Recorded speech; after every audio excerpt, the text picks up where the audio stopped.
continuar um pedaço da aula que faltou lá, né? Por isso que vai ser uma aula talvez um pouco mais acelerada. E também vamos falar das potências emergentes, né? Que é algo que o Enem gosta bastante de cobrar em determinadas ocasiões. Quase sempre, na verdade, pelo menos indiretamente, isso é falado, isso é discutido no Enem. Então, mais para o final também da aula, vai ter uns exercícios também, né? Acho que um exercício, talvez, se der tempo, 2 exercícios, que é um, inclusive, que caiu no Enem, alguns anos atrás. Então, acho que é bem interessante a gente ir exercitando tudo isso aí, né? Beleza? Tranquilo? Tá. O que a gente viu na aula passada? Alguém lembra aí? Sobre toda essa globalização econômica, entre várias outras coisas? Então, acho que a gente parou, o último slide foi esse, né? Se eu não me engano, foi esse, que falava sobre globalização econômica. Então, a gente pega nesse sentido aqui de trazer meio que um grande acoberto do que a gente estava falando, e também o que a gente vai falar um pouco sobre os processos históricos do que seria o neoliberalismo político, né? E o que ele tem a ver com a globalização. Então, a gente pensa assim, professor, por que tu está falando de neoliberalismo? Então, porque eu estou falando de várias dessas coisas históricas que aconteceram, né? Quando eu vou falar daqui a pouco.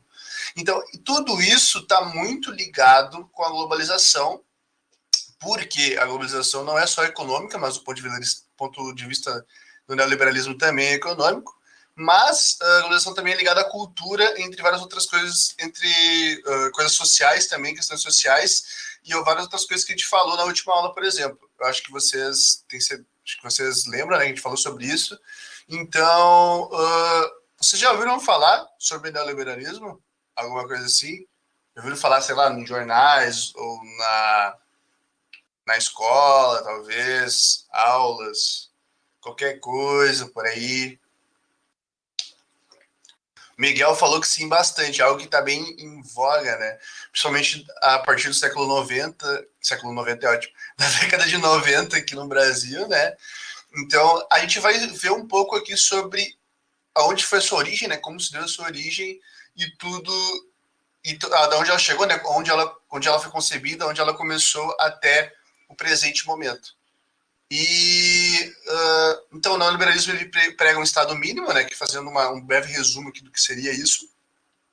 E ele vê que o Estado serve como um regulador da economia, né? Então isso é algo novo quando foi criado, né? Então o neoliberalismo ele foi pensado, depois a gente vai ver ali, né? Na escola de Chicago, que a gente chama, pelos garotos de Chicago, né? Que eles falam, com a figura central do Milton Friedman, também que a gente vai ver depois ali. Então ela foi pensada porque, naquela época, né, foi pensada mais ou menos nos anos 70, né, final dos anos 60, anos 70, a gente tem a construção teórica do que seria esse neoliberalismo, do que é o neoliberalismo, né, e depois ela seria implantada na prática em vários outros países, né. Então, até esses anos 70, 80, a gente tem um Estado não como regulador da economia, né, então a gente tem um Estado como efetivamente participando da economia ativamente e efetivamente. Então a gente tem esse é um dos contrapontos do neoliberalismo, né? Então o Estado ele não devia interferir na economia, ele não deveria pegar o dinheiro que é do Estado, digamos assim, né? Investir na economia nesse sentido, como ativamente, mas ele devia só regular a economia. Outra forma, né, de organização nesse sentido aqui econômico. E também envolve o setor privado, né? Então, o setor privado, a partir disso, ele teria mais autonomia para expandir-se, sem interferência do Estado, então, seguindo na lógica aqui do pensamento neoliberal, né? E também isso envolve a flexibilização das leis trabalhistas, que a gente vai falar também daqui a pouco. Tá? Então, o nascimento do neoliberalismo ele se dá pensando em tudo isso que eu falei agora, só que o que veio antes do neoliberalismo? O que a gente tinha como o sistema antes do neoliberalismo. Então a gente tinha esse sistema aqui que a gente chama, né, que autores chamam estado de bem-estar social, ou alguns lugares também pode estar escrito, né, vocês podem ver por aí, ou pode ser falado por professores, ou pode ser falado por teóricos, ou até pode cair em alguma questão, né, welfare state, que seria o nome em inglês, né. Então o que seria esse estado de bem-estar social? Então o estado de bem-estar social seria basicamente o conceito que teve na origem do pensamento desse cara aqui, né, desse senhorzinho aqui, que é o John Keynes. Então ele era um economista, né? E ele teve origem a partir do pensamento do Keynes, né? John Keynes, que surgiu essa questão aqui do estado de bem-estar social. Então eles surgiram no pós Segunda Guerra Mundial, né? E um dos objetivos, né, do keynesianismo era promover o bem-estar econômico e social da população. Isso envolvia todo um sistema de assistência e seguridade para os seus trabalhadores, que até pouco tempo agora, né, até pouco tempo, quando ele foi criado, isso não existia, né? Você lembra que a gente estava falando antes, Paula, lá sobre nossos avós, nossos pais, ou tipo, por exemplo, nos Estados Unidos, que a gente tinha aqueles... Ou era muito comum até nossos avós, nossos pais, por exemplo, minha mãe, né, entre outras pessoas, trabalhar só em um emprego a vida toda. A gente estava falando sobre isso, eu dei o exemplo da Ford e de todas essas fábricas de carro, pode ser a Ford, pode ser a Chevrolet, pode ser outros carros. Então a gente tinha essa questão de que o trabalhador ele ficava a vida toda trabalhando na mesma fábrica, né? Então, o que isso impõe? Isso impõe uma certa seguridade, né, econômica e social para aquela pessoa, ou seja, se ela tem a seguridade que ela vai ter um trabalho durante tantos anos, né, vai ter um trabalho, tipo, seguro, né, no caso, ela pode fazer vários planos para a vida dela, né, ou seja, eu posso financiar uma casa, posso comprar uma casa a longo prazo, eu posso comprar várias coisas que eu não poderia comprar, né, que eu não poderia ter, o que eu não poderia viver dessa forma, se eu não tivesse essa seguridade de trabalho, né, se eu não tivesse essa seguridade social e essa assistência até certo ponto, né. Então, muito do que é visto nos Estados Unidos e nos países, né, nos países de primeiro mundo, digamos assim, e muito do que é visto também em segundo plano no Brasil e nos outros países, esse sistema de seguridade social, né, e de assistência social e dos trabalhadores, né. Então a gente tem esse serviço de educação, além disso, né, esses serviços de educação e saúde são públicos a partir daqui, né. Então a gente tem essa passagem no pós-guerra, né, da Segunda Guerra Mundial, para esse estilo econômico. Deu para entender? Mais ou menos? Dá para entender, tipo, essa linha de raciocínio que eu estava falando sobre o que seria esse sistema de assistência, essa seguridade dos trabalhadores, entre várias outras coisas, pensado a partir do keynesianismo? Tudo certo, diz a Ellen. Então tá tudo certo. Esse é o problema, né, do EAD, eu não posso olhar na cara de vocês para ver se vocês sabem, eu não consigo ver. Porque quando é no presencial, eu falo as coisas, daí eu olho assim, todo mundo entendeu? Aí fala, entendi sim, professor. Aí eu fico com aquela cara, tipo, né, dá pra pegar assim, quando a maioria não entendeu alguma coisa. Mas, como estamos no EAD, isso não é possível, infelizmente.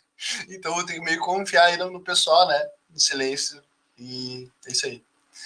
Então, a partir disso, né, posterior a esse estado de bem-estar social que a gente chama, né, então vem com a escola de Chicago e o neoliberalismo ele surge, né, na figura que eu falei antes, do Milton Friedman.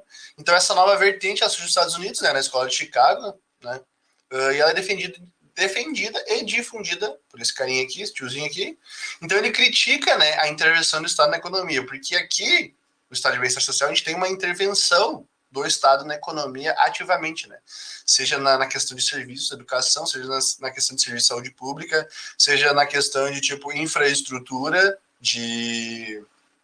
do país como um todo, né? Tanto de rodovias, em várias questões que envolvem isso, né? Então, ou seja, o Estado ele faria um papel, tinha um papel muito ativo nesse sentido, né?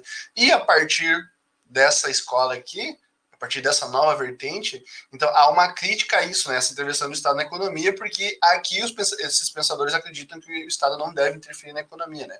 Então esse argumento é baseado de que na recuperação da economia, através do bem-estar social, teria prolongado uma depressão econômica que, na visão deles, seria inevitável ao longo prazo, justamente por causa disso aqui, né? Justificamente por causa dessa questão do estado de bem-estar social e do Estado provendo e do Estado intervindo na economia a todo direito, na visão dele, né?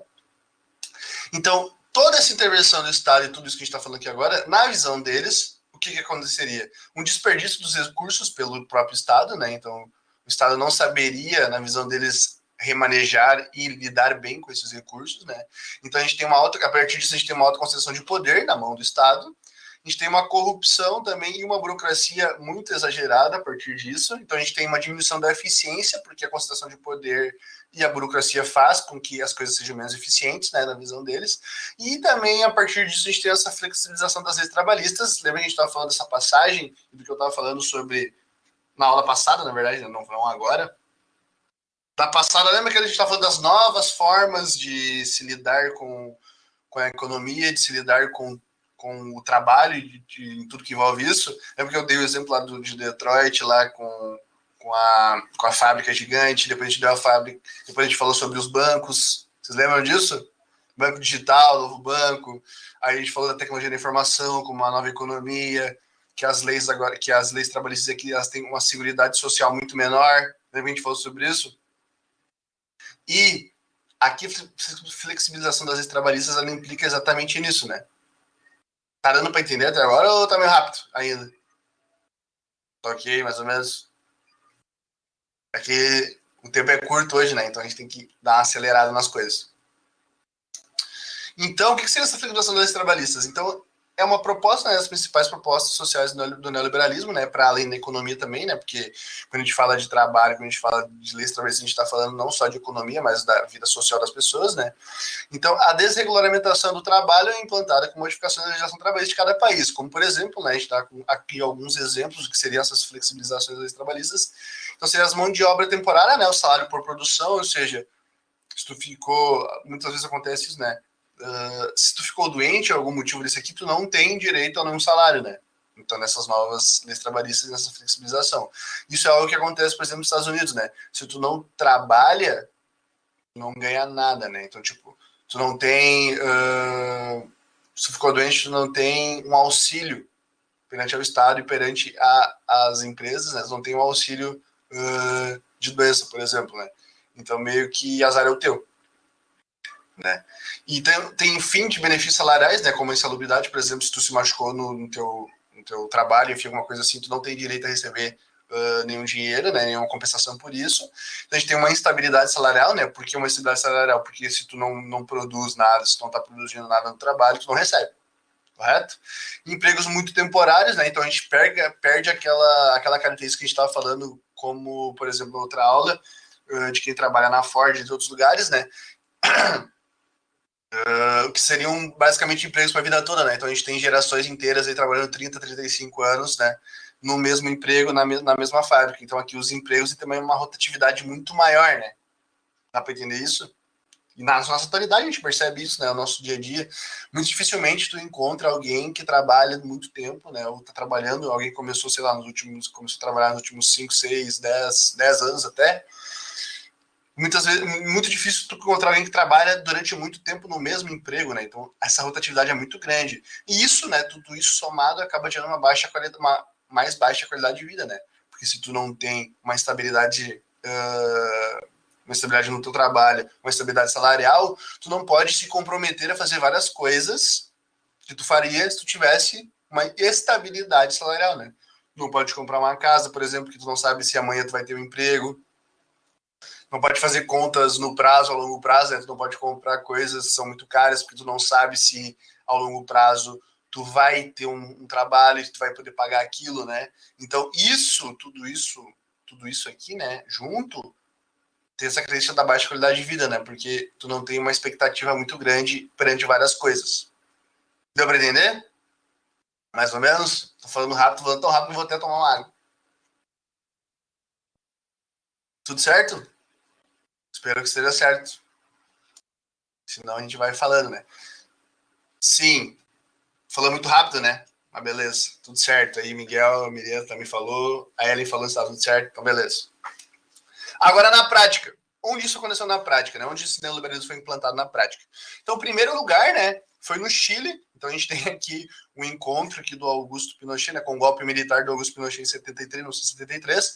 Foi meio que a primeira parte, assim, eles foram, como é que nós vamos testar isso, né? Pensando nessa questão. A gente já tem, né, essa concepção teórica do neoliberalismo, né, que ela foi feita pelo Milton Friedman e pela Escola de Chicago, né? A gente pensa, então a gente tem que testar isso na prática, né? Então, como a gente vai testar isso? Então, rolou isso aqui, né? Um dos motivos do golpe militar seria justamente para isso, né? No Chile. Então a gente tem, inclusive, um encontro entre o Augusto Pinochet, que foi o ditador, né? Aqui está ele, com o Milton Friedman, que seria o principal cara lá da escola de Chicago, né? Que eu falei antes, que foi quem inventou isso, que ele tá sentadinho aqui, ó. Ele. Então a gente tem um encontro dessa galera aqui, né? E a partir disso, na prática, após o golpe militar, toda essa agenda econômica neoliberal do Milton Friedman e da escola de Chicago como um todo, né? Do Chicago Boys, como eles chamam, foi implantada no Chile, né? Então a gente tem várias privatizações, né? Porque a gente quer, então, desinchar, né? Nessa visão aqui, desinchar a máquina estatal, a partir das privatizações e várias outras coisas. E esse novo governo, né? O novo governo agora do Augusto Pinochet, ele já foi implantado, né? Quando ele assumiu o novo governo, esse plano econômico todo do neoliberalismo já estava criado, né? Então, é basicamente um passo a passo foi criado. Já estava pronto. Então, a gente tem aqui, né, tudo isso na prática. Posterior a isso, essas políticas liberais, no primeiro momento, tiveram muito acerto, digamos assim, né? E depois elas foram implantadas ao longo dos anos 80 nos principais países, né? Então, nos Estados Unidos, na figura do Ronald Reagan, foi implantado a partir dos anos 80, né? Depois que ele subiu ao poder, digamos assim, né?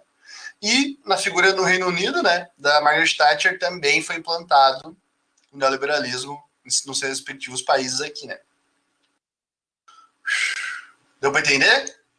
E deu para entender mais ou menos o que a gente está falando sobre isso, tudo sobre o neoliberalismo, sobre ele na prática, como funciona? Depois, posteriormente a isso, né, posteriormente aos anos 80, a gente tem a implementação a partir dos anos 90 no Brasil e em outras partes do mundo. Né? Alguém estava digitando, decidiu digitar. Mas basicamente é aqui que eu queria ter chego na nossa última aula, entendeu?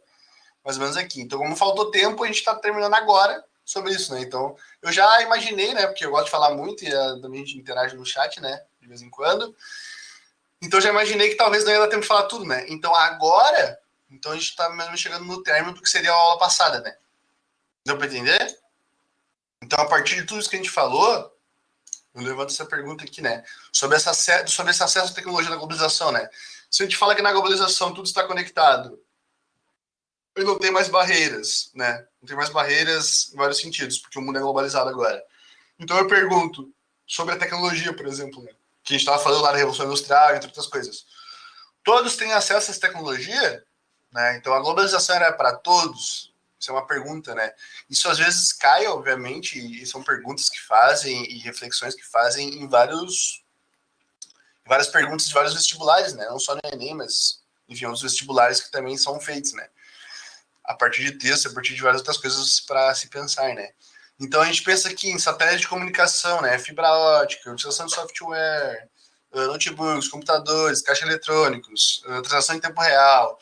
Tudo isso foi possível a partir, né, da nossa última revolução industrial, né? Telefones celulares, inclusive a gente estava dando o exemplo do banco, né? Falando sobre o banco digital, entre outras coisas.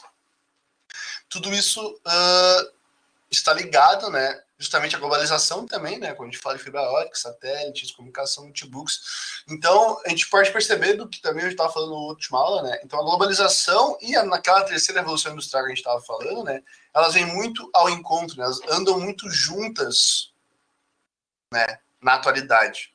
Vocês conseguem perceber isso? Vai perceber isso? Isso envolve várias coisas, né? Isso envolve, para além do econômico, envolve o social também. E o cultural, inclusive, né? A gente estava falando sobre isso em outras aulas. Então, eu lanço dessa pergunta da globalização ser para todos, né? E qual é a lógica do consumo por trás dessas dinâmicas, né? De tudo que a gente está falando aqui, quando a gente fala de marketing, que a gente estava falando na outra aula passada, na outra aula ainda, na verdade, acho que era. Então, a gente estava falando sobre consumo, quando a gente estava naquela aula de geografia política, que eu não sei se todo mundo aqui estava presente, talvez não, se não estavam presentes, pode ter lá no YouTube a aula, se quiserem assistir, né? No Desafio, no canal Desafio. Daí se lança essa pergunta também, né? Se o indivíduo ele é completo só nesse novo mundo, né? Só se ele consome.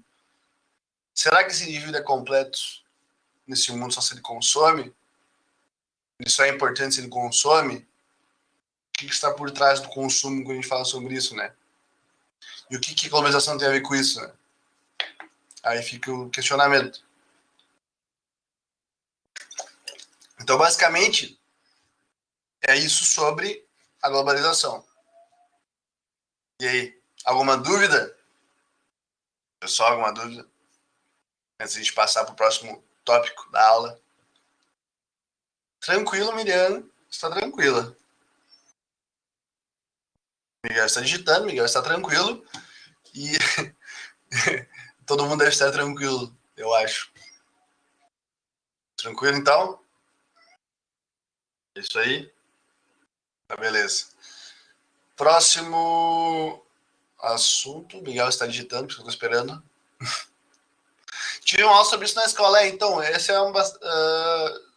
não lembro em qual ano direito é no ensino médio, mas isso aqui é um tópico bastante discutido em aula, né? Talvez no segundo ano, Miguel me lembrou. Segundo ano é um tópico bastante discutido, né? E agora, quando a gente fala sobre as novas potências emergentes, né? Já vou aproveitar o gancho. Isso eu lembro, se eu não me engano, no terceiro ano, né? Não sei qual ano vocês estão na escola, se todo mundo já terminou a escola ou se alguns estão na escola ainda. Mas então eu queria perguntar para vocês, né? Essas novas, né? A gente até grafei aqui novas potências emergentes. O que seriam essas novas potências emergentes? Qual a primeira coisa que vocês pensam quando vocês vão assim, as novas potências emergentes? Primeira coisa que vocês pensam. Deixa eu dar uma explicação aqui. Países que estão se desenvolvendo. Boa. Boa. Isso, Miguel está certo. Exatamente. Miriam também está digitando. Vamos ver. Quais são os países? Tipo, chegando perto dos países ricos, sim. Então, eles têm um potencial de se desenvolver, meu Deus, eu sou trava-língua, muito grande, né? Miriam, sobre tecnologia, sim, também sobre tecnologia, né? Sobre tecnologia, dá para falar sobre isso também. Envolve a tecnologia dos países, envolve a economia dos países, né? Envolve as várias políticas sociais e como as populações desses países vivem, né? Miguel deu exemplo de China e Índia, exatamente. Essa seria a China e a Índia, seria um dos exemplos desses países, dessas novas potências, né? Mas aí eu pergunto outra coisa também. Se existem novas potências, quais eram as velhas? A gente teve essa aula, não sei se eu não vou lembrar, faz muito tempo, mas se alguém estava aí nessa aula, numa das primeiras aulas que eu dei, a gente estava falando sobre isso, né? Se essas são as novas potências, né, que o Miguel falou ali, China, Índia, entre outros países, que depois a gente vai falar um pouco, quais eram as velhas, então? Né? Ou as mais antigas? O Miguel falou Reino Unido, sim, Reino Unido é uma, né? Na figura da Inglaterra e tal. Quem mais? Algum mais? Eu tô rindo porque não sei se vocês estão ouvindo, mas o meu gato tá miando. Aí ele tá pro lado de fora. Se eu deixar a porta aberta, ele vai ficar subindo aqui na mesa e daí eu vou me desconcentrar. Aí por isso que eu deixei ele no tempo da aula fora do quarto. Não sei se vocês estão ouvindo, mas ele tá miando. Tô ficando com pena dele, inclusive. O Miguel falou a França, né? França também, sim, país da Europa, né? Então os países da Europa seriam uma das... Quase todos os países da Europa Ocidental, mais ou menos, né? Seriam essas velhas formas, então. Mas também a gente está esquecendo um país muito importante também, né? Que é os Estados Unidos. Vocês devem ter pensado, talvez, mas não escreveram. Os Estados Unidos também seria uma dessas velhas potências, né? Então a gente pensa em todas aquelas... Lembra quando eu estava falando na aula passada sobre os países que foram os principais... os países foram os primeiros, né, os países de ponta nas revoluções industriais, como o Reino Unido, na figura da Inglaterra, e como os Estados Unidos bem depois. Então, aqueles países mais ou menos que seriam esses países velhos, né, que eu trago aqui, né, que a gente está conversando sobre, né, que eles já são os países que têm uma certa dinâmica de poder há muito tempo, né, são potências nessa questão econômica, nessa questão de tecnologia, como a Miriam falou, né, enfim, elas são potências no mundo, né, foram potências durante muitos anos. Então, a gente tem essas novas potências que estão emergindo agora, né, que são a figura, aqui eu trago, né, meio que eu atropelei o slide, né? Então, essas potências adicionais, né, que a gente fala do capitalismo internacional como um todo, são os Estados Unidos da América e a Europa como um todo, né? Então, o que a gente estava falando ali estava certo. E o Miguel e Miriam, enfim, todo mundo falando estava certo no raciocínio, né? Então, essas potências emergentes, agora sim, seriam os BRICS, né? Vocês já ouviram falar sobre BRICS em algum momento? Deve ter ouvido falar. Então, ó, o Miguel falou que sim, né? Se alguém já tá terminando o terceiro ano aí do ensino médio, provavelmente deve ter ouvido falar, né? Então, o que seriam esses BRICS? Os BRICS seriam essas novas potências emergentes, né? Então, tem a figura do Brasil, né? Eu devia ter perguntado antes se o Brasil era uma potência emergente, né? Esqueci de fazer essa jogada. A Rússia também, né? A Índia e a China e a África do Sul, né? Então, a gente tem aqui o BRICS, né? Justamente aqui, tá? Se vocês lerem, tá? Aqui, pá, professor, mas por que, cadê o S então, né? É que o S, na verdade, aqui em inglês, a África do Sul seria South Africa, né? Então começa com S, por isso que, enfim, se for passar no português seria Brica, né? Então, mas em inglês, todos os outros países começam com essa inicial, com a mesma inicial do que em português, né? Só da África do Sul que não. Então, já ouviram falar dos BRICS? O Miguel falou que sim. Quem mandou falar dos BRICS? Assumo eu que todos. Quase. Então, o que seriam os BRICS? Alguém tinha falado ali, né? Países que estão se desenvolvendo, sim. Desenvolvendo em que sentido? Sentido econômico, social, ambos, nenhum, talvez. Econômico, político, social, exatamente. O Miguel tá certo. O Miguel tá no caminho certo aí. Então, quais são as principais características dos BRICS, né? Para pegar essa questão como um todo, né? Você tem grandes mercados consumidores. O que significa grandes mercados consumidores?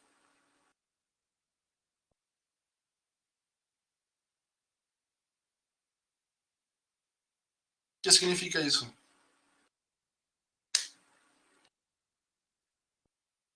Bastante pessoas para consumirem. Mas por que existem bastante pessoas para consumirem?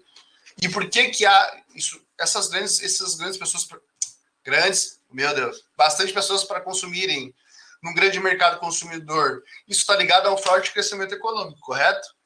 Mas o que seria esse forte crescimento econômico? Por que isso se dá? Por que a gente tem bastante pessoas para consumirem? Porque essas pessoas. Qual que é uma diferença assim, se a gente pensar em países que nem nos BRICS? Questão de idade das pessoas dos BRICS para um país desenvolvido já. Jovens, exatamente. E qual que é a moral dos jovens? Nossa, dá para fazer aqui, ó. Ó, vou tentar explicar isso com figuras geométricas. Ó, a gente tem um triângulo, correto? Aqui a gente tem mais um retângulo. Imaginem. Deixa eu ver aqui. Vou botar aqui 0. Nossa senhora. Isso não é um 0. Sou péssimo em. Aqui, ó. Ah, certo. Sou péssimo em. Como vocês já perceberam, né? Aqui um 0. Aqui um 0. Mas não vai dar certo isso aqui. E aqui. Botar. Meu Deus, dá pra botar em número. Ah, eu sou muito tonto. Deixa eu ver. Não. Não vai dar certo. Eita. Ou vai. 80 anos. Calma aí, pessoal. Vai, onde é que tá indo? Ai, meu Deus. Eu não precisava ter botado aquilo ali, né? Tá. Aqui. Aqui seria 0 anos, tá? E aqui também. 0 anos. Tá?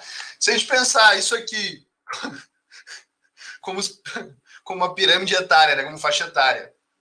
Sendo que tem mais. Isso, tem a ver com pirâmide etária. Vai ter uma aula só sobre isso, tá? Mas para explicar isso aqui, isso é interessante a gente pensar, tá?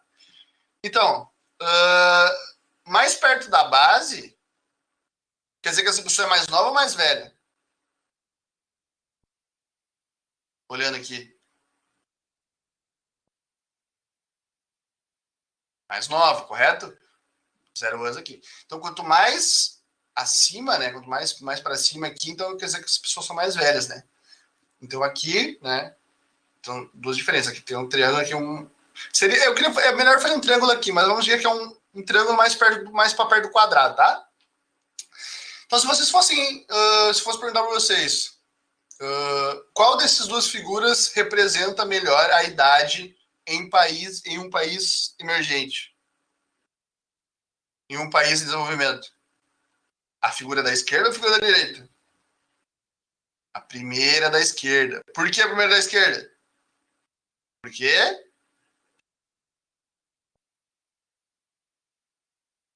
está digitando. Pode. Claro. Vai. Meu Deus, vou ouvir a voz pela primeira vez. Vai. Porque os países em desenvolvimento, eles têm a tendência de ter mais pessoas jovens, ter uma alta natalidade. E os que não, os países desenvolvidos, meio que a vida tá boa, assim, o pessoal economiza mais, tem que estudar mais para entrar para o trabalho, então para de ter tanto filho. Aí começa a população meio que regular, idade alta e idade baixa. Tipo o exemplo do Canadá. O Canadá pede para vir estrangeiro para o país, porque lá tem muitas pessoas de idade alta. Isso. E pessoas que têm idade alta, normalmente elas não. Pode digitar, pode falar, tá? Pode ficar à vontade. Não trabalham, exatamente. Então, se essas pessoas não trabalham, né? Elas param de nem reproduz mais, exatamente. Chega uma hora que biologicamente não dá mais, né? Se não tem trabalho, não tem contribuição para o governo e para a economia. Isso, e eles também não fazem o quê? Tá aqui no quadro. No quadro é ótimo, né? Tá aqui no slide. Consumo. Isso, eles não consomem. Então aqui, ó, se a gente tem uma... Não consomem, não produzem, exatamente, que a Maria tá falando também, né? A galera não trabalham, como o Miguel falou, né? Antes, não consomem, como a Ellen falou também. Então, o que isso quer dizer? Então, isso quer dizer que daqui, ó, provavelmente, aqui num país... Digamos que esse país aqui é o Brasil, o da meu pai. Meu, se tem um negócio para escrever, por que eu não escrevo, né? Peraí. Esse país aqui é o Brasil. Brasil. E esse país aqui... Vamos usar o exemplo do Miguel, Canadá. Canadá é um bom exemplo. Canadá. Tá, os países da esquerda é o Brasil e os países da direita é o Canadá, tá? Então aqui, se a gente tem uma base muito larga, tem mais jovens. Eita, peraí que tô errado. Tem mais jovens, né? Só que esses jovens aqui, essa grande maioria de jovens, daqui 5 anos, o que vai acontecer com eles? A maioria dos, digamos que a maioria dos jovens são entre 15 e 18 anos ali. Daqui 5 anos, o que vai acontecer com eles? Eles não vão ser mais jovens, né? Eles vão ser adultos. Então vai chegar uma hora que aqui o meio da pirâmide vai ficar maior, correto? E quando esse meio da pirâmide ficar maior, o que isso quer dizer? Que tem menos pessoas nascendo e as pessoas estão vivendo mais. Isso quer dizer que aqui a gente vai ter um grande mercado consumidor. Do terceirão para a vida. Exatamente. Enfim, aí esse grande novo mercado consumidor, esses que eram jovens e agora eles são velhos, velhos não, né? Óbvio, com 20 anos são velhos. Tá, enfim, agora eles são mais velhos, são adultos, então eles podem consumir, né? Então, esse forte crescimento econômico se dá a partir disso. Então, esses países aqui que a gente estava falando antes, né? Dos BRICS, Brasil, Rússia, Índia, China e América, ótimo, e África do Sul, eles têm essas características que a gente está falando aqui, tá? Todos esses 5 países que eu falei têm essas características parecendo com essa pirâmide aqui da esquerda, tá? Parecida com a pirâmide do Brasil. Então, eles têm muito, né, um forte crescimento econômico a partir disso. Deu para entender toda a lógica disso? E por que nesses países isso aqui é diferente, nesses países da direita aqui? Vai ter uma aula só sobre isso, só sobre pirâmides, vai ter várias pirâmides muito legais mais para frente. Beleza? E isso, né? E outra característica desses países, então, eles são ricos em matérias-primas, né? O que seria uma matéria-prima? Dá um exemplo de matéria-prima. Por que matéria-prima é importante? Carvão é importante. Carvão, metal, ferro, várias outras coisas envolvem isso, né? Porque isso é feito depois, vários processos industriais, né? Tá? Deu para entender? De boa, né? Esse desenho maravilhoso, que não é maravilhoso, mas beleza. Então aqui a gente traz um pouco sobre as características de cada país, tá? Então o Brasil... Tomar aqui que tá... O Brasil tem 211 milhões de habitantes, né? Então, com a pirâmide bastante parecida com aquela que eu estava desenhando antes lá. Em 2019, essa é mais ou menos a perspectiva, tá? Então, a principal atividade econômica, né? Então, a gente vai falar a principal atividade econômica de cada um desses países, né? Então, aqui seria o agronegócio no Brasil, né? Então, a gente tem o Brasil é um dos que mais exportam. Se não me engano, o primeiro colocado no mundo na questão da soja, do fumo também e da carne bovina, mas também milho é muito expressivo, além do café, laranja e cana-de-açúcar, né? Então, a gente tem aqui, eu vou falar todos os países, né? Todos os 5 países e quais são as principais atividades econômicas deles, né? Então, isso aqui também está ligado à questão das matérias-primas, né? A questão do tipo das primeiras, das coisas mais basilares da economia, né? São exatamente esses. Só um exemplo aqui do que seria o agronegócio, né? E do que seria a principal atividade econômica de cada país. Essa aqui vai ser a grande questão, tá? Aí a gente tem a Rússia aqui, né? Com 144 milhões de habitantes, mais ou menos 2019. Então, a principal atividade econômica deles seriam combustíveis e derivados, né? Então, seria o petróleo, né? Muito importante na nossa economia mundial, e o gás, né? A gente fala que praticamente todo o gás que vai para a Europa Ocidental vem da Rússia, proveniente da Rússia. Tem os gasodutos, entre outras coisas. A Índia aqui, então, com 1,3 bilhão, tá certo aqui, tá? É bilhão, ou seja, 1 bilhão e 300 milhões de pessoas, 2019. Economia bastante focada em serviços, né? Telemarketing e software. Sei lá, o que seria o telemarketing? Nunca viram, sei lá, um filme que alguém vai ligar para o telemarketing de alguma marca e a pessoa que está falando com ela é da Índia? Já viram isso em algum filme ou seriado? Bastante comum. Telemarketing é estresse. Exatamente, telemarketing é bastante estresse. E software, estresse. E também software que está ligado a computadores, entre outras coisas, né? Que envolvem também a telemarketing. Isso aqui então tá meio... Isso aqui pode estar junto, tá? Pode estar abraçado, essas duas coisas aqui. Mas uma existe sem a outra também. Então a gente tem a China também, né? Com 1,4 bilhão de habitantes, né? Então seria o país mais populoso do planeta, né? Então seria 1 bilhão e 400 milhões de pessoas, tá? Ou seja, muita gente. Gente a full, 2019. Então lá a gente tem essa parada das indústrias, é muito forte. Então a gente tem aí um crescimento do PIB. A gente vai falar sobre isso diretamente. Mas o crescimento do PIB na China nos longo das últimas décadas é algo tipo inimaginável, assim. Chega a 9%, 8% ao ano em alguns anos, né? Sendo para vocês terem uma ideia, mais ou menos, se um país cresce de 1,5% a 3%, se não me engano, é considerado muito bom. Então, tipo, a China teve anos que ela cresceu 8%, 9%.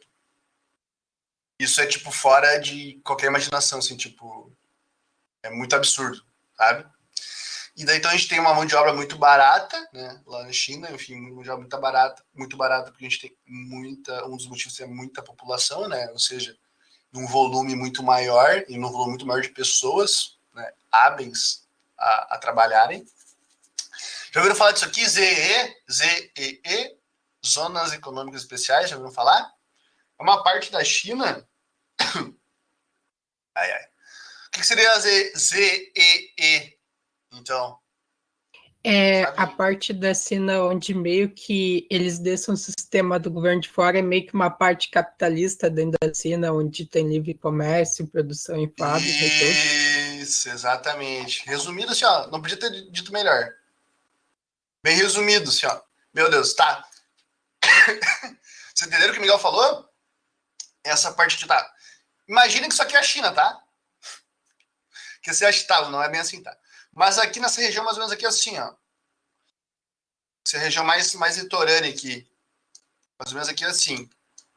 tem essas zonas econômicas especiais, que lá várias indústrias estão nesse local aqui do mundo. Celular. O celular é da Asus. Sabe que tem celular aí da Samsung ou qualquer outro lugar. Ou qualquer outro... Cara, qualquer coisa, geladeira, qualquer coisa que você tiver de eletrônicos, a grande maioria, se vocês pegarem e forem ver, o que vai estar escrito lá? Fabricado, né? Made in China. Fabricado na China. E provavelmente são fabricadas nesse lugar aqui, né? Então, grandes empresas que não são chinesas, né? Por isso que o Miguel estava falando sobre, né? Isso que o Miguel estava falando sobre, na verdade. Empresas que não são chinesas, que são fora do sistema chinês, né? Que não são estatais chinesas, né? Porque a China vive outro sistema econômico que não é o capitalismo, né? Outras empresas se instalam aqui nessas zonas econômicas especiais, né? Então, enfim, elas pagam por isso, né, obviamente, mas aqui tem, então a China tem a questão da mão de obra muito barata, então essa também é um atrativo para as empresas irem para lá, né? Como a Samsung, por exemplo, como a Asus, ou como outras empresas de informática, como o Miguel falou. E lá a mão de obra é mais barata e tudo, e elas têm vários incentivos econômicos, né? Nessa área da China. Então lá basicamente funcionam essas zonas econômicas especiais, e onde um lugar que a indústria bomba muito no mundo, né? Muita coisa é exportada para o mundo a partir desse lugar aqui, tá? A gente poderia ficar muito tempo falando sobre isso e falar sobre várias outras coisas, mas num panorama geral é isso. E por último, mas não menos importante, a África do Sul, né? Com mais ou menos 58 milhões de habitantes em 2019, então é muito forte a questão da mineração, né? A gente tem várias matérias-primas também, como diamante, ouro, ferro, e várias coisas, manganês, infinitas coisas que são usadas para fazer eletrodomésticos, usadas para fazer várias coisas, né? Então, essa seria a principal atividade econômica da África do Sul. Então, deu para entender? Os poderes emergentes? É basicamente isso, assim, um aparato geral do que seriam os BRICS, né? Acho que é importante falar também, vocês já ouviram falar sobre G7, G20, essas paradas e tudo aí? G7, G20, blá, blá, blá, blá, blá.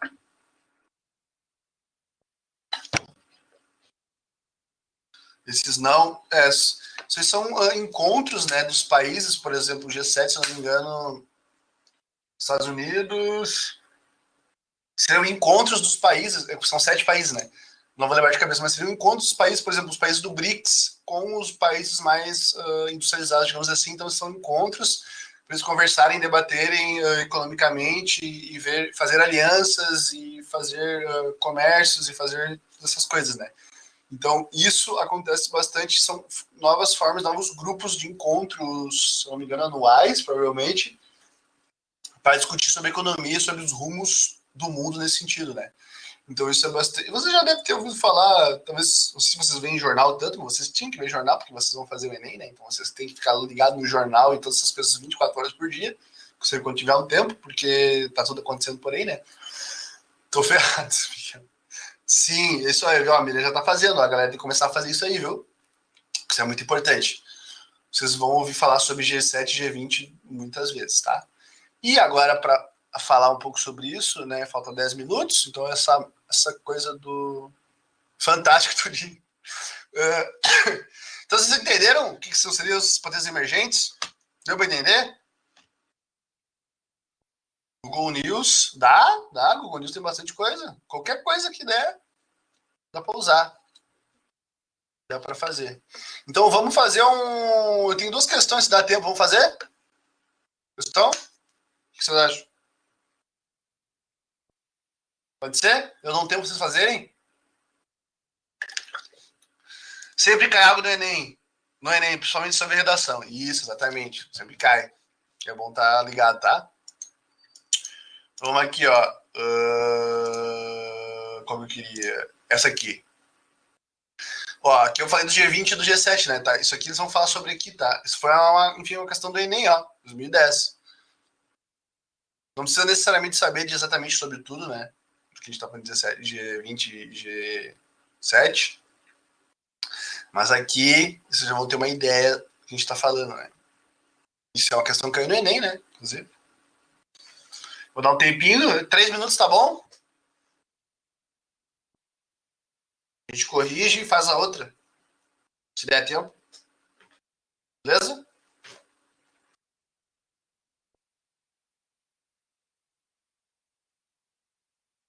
Vou até mutar aqui, peraí. 3 minutinhos, hein? Ligeirinho. De boa.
E aí, foi? Já passou 3 minutos. Vamos fazer junto aqui, pode ser?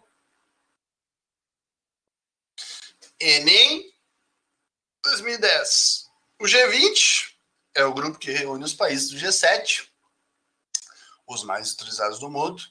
Estados Unidos, Japão, Alemanha, França, Reino Unido, Itália e Canadá, a União Europeia e os principais emergentes: Brasil, Rússia, Índia, China, África do Sul, Arábia Saudita, Argentina, Austrália, Coreia do Sul, Indonésia, México e Turquia. Esse grupo de países vem ganhando força nos fóruns internacionais de decisão e de consulta. Vem aqui, pá. Entre os países emergentes que formam o G20 estão os chamados BRIC. Aqui é uma questão interessante também, ó. Essa questão de 2010. Antes, aqui eram só BRIC, porque a África do Sul ainda não tinha sido inserida, né? Então isso aconteceu posterior a 2010, a ela ser inserida no grupo do BRIC. Então depois se transformou nos BRICS, com esse aqui, que daí faz parte do grupo, né? Então, como a questão foi feita antes dessa inclusão, né? Então aqui em 2010 ainda não existiam os BRICS com S, que era da África do Sul, né? Talvez vocês ficaram meio confusos por causa disso, né? Então, né, aqui são só BRIC, né? Então, Brasil, Rússia, Índia e China. Termo criado em 2001 para referir-se aos países que... Então, essa aqui eu acho que essa questão é de boa, né? Acho que todo mundo que falou no chat ali, mais ou menos que acertou, né? Então, na A que já mata a charada, né? Que é, tipo, apresentam características econômicas promissoras para as próximas décadas, né? Pá, isso aí. Agora, vamos, por que não são as outras? Se alguém falou, é possível um país acabar saindo dos BRICS? Olha, essa é uma boa pergunta. Na verdade, é que o BRIC ele não existe como algo... O BRIC é um termo utilizado para se referir a esses países, sabe? Ele não existe como um bloco econômico. Deu para entender? É diferente de um Mercosul, por exemplo, que é um bloco econômico, que tem regras e tem várias outras coisas. Consegue entender o que é um bloco econômico? NAFTA, União Europeia. União Europeia é um bloco econômico também. Os BRICS, ou BRIC, eles não são um bloco econômico. Eles são só um termo criado para se referir a esses países, que são bastante parecidos. Deu para entender? Entendi? Então, beleza. Por que não é a B? Possuem base tecnológica mais elevada. Possuem? Então, não são um bloco, não, Miguel. Não possuem, né? Os países aqui, Estados Unidos, Japão, possuem, né? Então, não é. Apresentam índices de igualdade social e econômica mais acentuados. Apresentam? A gente não falou sobre isso, mas vocês podem deduzir, né? Sobre. Não apresentam, né? Longe, inclusive. Apresentam diversidade ambiental suficiente para impulsionar a economia global. Meio nada a ver, né? O que isso tem a ver, né? Isso tem a ver com o que a gente está falando. Mas enfim, não, né? Possuem similaridades culturais capazes de alavancar a economia mundial. Alavancar a economia mundial? Não, né? E também não possui similaridades culturais os países do BRIC, né? Alguns. Não, na verdade não possuem. Né? Então deu para entender? Porque agora a última questão. Essa aqui é um pouquinho mais complicada, tá? Mas essa questão aqui, ela vem dessa, ela tem partes dessa aula aqui que a gente teve hoje e partes de outra aula que eu dei sobre geografia política. Então, se tu teve na aula de geografia política, tu lembrar dela, talvez seja mais fácil para vocês fazerem, tá? Mas é bom, como a outra foi muito fácil, a do Enem, aí eu trouxe essa aqui que é um pouquinho mais difícil, entendeu? Pra gente levantar a barra um pouco.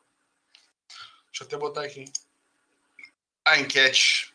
3 minutos, hein, pessoal? Vai acabar a aula porque... Vou botar uma enquete aqui, ó. Esqueci de botar a enquete antes, inclusive.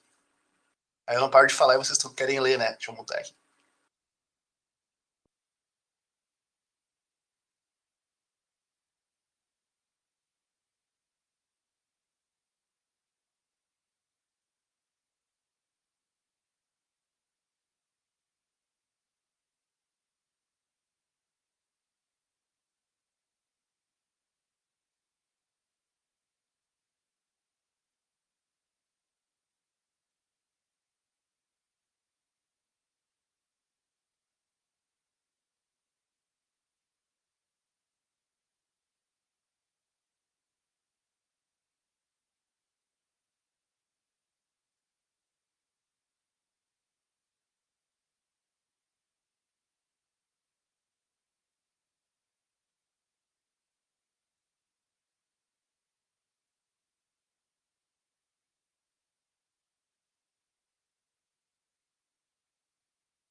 E aí, podemos?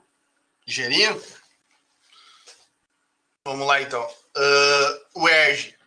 Vocês sabem o que é o ERJ? O ERJ é a Universidade Estadual do Rio de Janeiro, que é uma universidade bastante importante no Brasil. Acho que não existe mais... aqui era da época que ela ainda tinha processo seletivo, né? Prova própria. Acho que na UERJ não existe mais. Acho que hoje é pelo Enem tudo direto, tá? Então essa é uma questão bem legal, mas um pouquinho mais difícil, né? Então vamos lá. 2012. Os líderes dos países que integram os BRICS, Brasil, Rússia, Índia, China e África do Sul, encerraram seu terceiro encontro com um comunicado que pede em conjunta e explicitamente pela primeira vez mudanças no Conselho de Segurança das Nações Unidas. O texto defende as reformas da ONU para aumentar a representatividade na instituição, além de alterações no Fundo Monetário, aumentar a representatividade na instituição. Ainda alterações no Fundo Monetário, Banco Mundial. Para os líderes dos BRICS, a reforma da ONU é essencial, pois não é mais possível manter as formas institucionais erguidas logo após a Segunda Guerra Mundial. Tá? Uma das principais mudanças no contexto internacional contemporâneo que se relaciona com as reformas propostas pelos BRICS está em afirmação da multipolaridade. Pode ser. Por que pode ser? O que seria multipolaridade? Quem estava na aula de geografia política sabe. O que seria o multi? Multi, vários, né? Lembra da bipolaridade? Daquela aula que a gente está falando lá? Se vocês, depois vocês vão lá e olhem, assistem a aula de geografia política. Bipolaridade, o que aconteceu logo após a Segunda Guerra Mundial? A gente teve o mundo bipolar, que era na figura lá dos Estados Unidos e da União Soviética, lembra? E a ONU foi criada exatamente nessa época, né? Então, o que a gente tem após os anos 90, após a queda da União Soviética, a gente tem um mundo cada vez mais multipolar. Então, a gente tem vários outros países que começam a aparecer no horizonte das conquistas e da representatividade no mundo inteiro. Então, os países começam a ter voz, né? Então, foge um pouco dessas duas coisas. Por isso, estou mais inclinado a acreditar que essa aqui é a certa. Proliferação de armas atômicas, isso não faz sentido, né? Porque a ONU é meio que contra a proliferação de armas atômicas, né? Então, para a paz mundial, isso não faz sentido. Hegemonia econômica dos Estados Unidos, acho que não também, porque eles se reuniram para pedir a hegemonia econômica de um país, isso não faz sentido, né?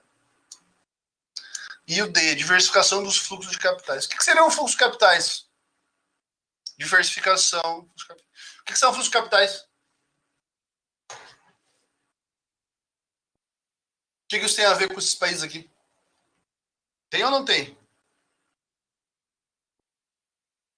Se alguém respondeu essa aqui, né?